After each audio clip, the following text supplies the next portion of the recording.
Hello, dear ones. Father Peter John here from All Saints Orthodox Church, South Fairfax Road, Bloomington, Indiana. Christ is risen.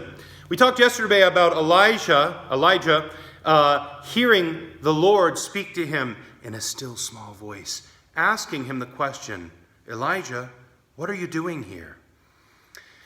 After this whole conversation with God had taken place, where Elijah is talking about all of the suffering in the kingdom and the death of all of the prophets and all of these different things, then the Lord gives him instructions on what to do next.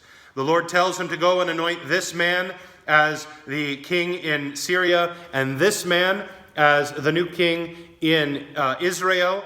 And then he says to go and anoint Elisha as his successor as prophet. So, there's one other thing that the Lord says after he gives him these instructions.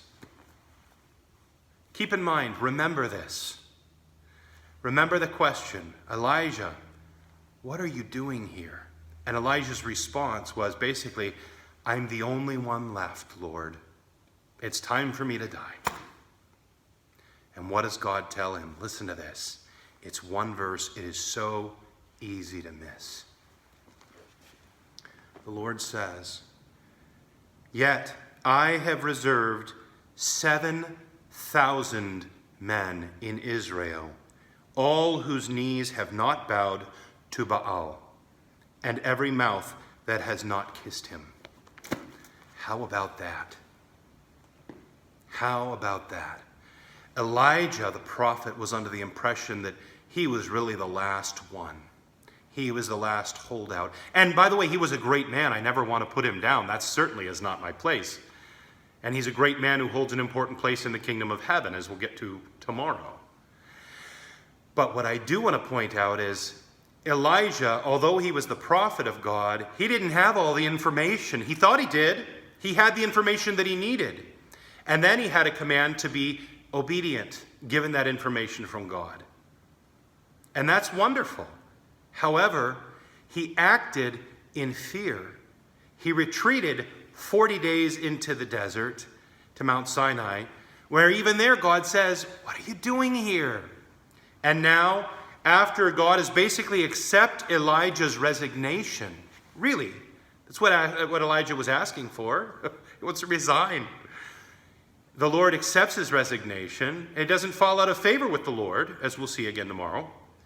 But the Lord accepts his resignation of sorts and then tells him, there are 7,000 men that I have preserved who have not bowed their knee to Baal and whose lips have never kissed him. We're not told what Elijah's response was at that point. We move on to him going to anoint the kings in Damascus and in Israel, and meeting up with Elisha, which we will talk about in tomorrow's post.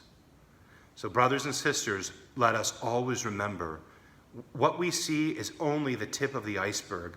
What we have is only the beginning of the information. God has the full picture.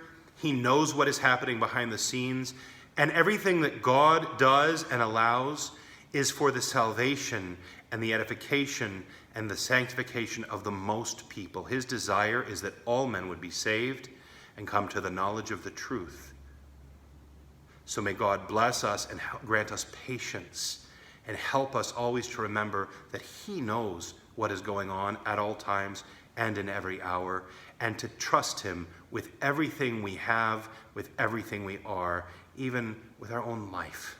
For all that we have, our very breath comes from him, and our very heartbeat is sustained by him. Christ is risen. Indeed, he is risen.